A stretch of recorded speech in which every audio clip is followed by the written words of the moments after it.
Situated just outside of Port McNeill, a small community on the northern tip of Vancouver Island, where fishing and forestry are the main economy, is the Cera fish farm.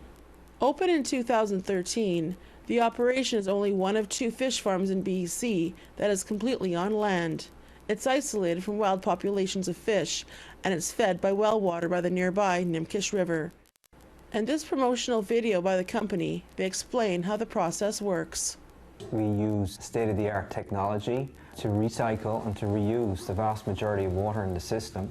That allows us to have much greater control over all the things that are important to the fish, and so create optimal conditions for them to grow in 24/7, so that the fish are happy and content, and as a result they perform very well. The First Nation, whose traditional territory the operation is based from, are partners in Cera. Ernest Alfred says he's proud of the partnership and says it's a great example of how First Nations can play a major role in sustainability and economic development.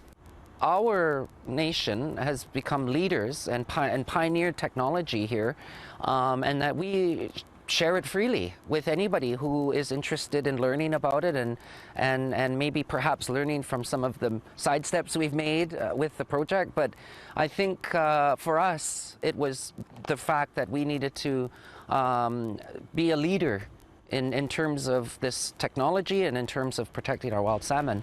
However, despite the success of Cera, not all the fish farmers in BC are happy.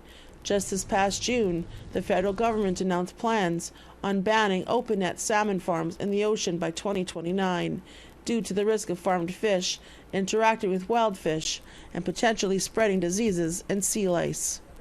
Ernest Alfred was part of the fight to protect wild salmon from the open-net farms and says he supports the government's decision. I really hope that our government takes this as an example to follow, and that we want to set that example as leaders and to see what is happening in the Broughton, for example, or in the discoveries where farms have been taken out. We see the life returning, and that's really important for us.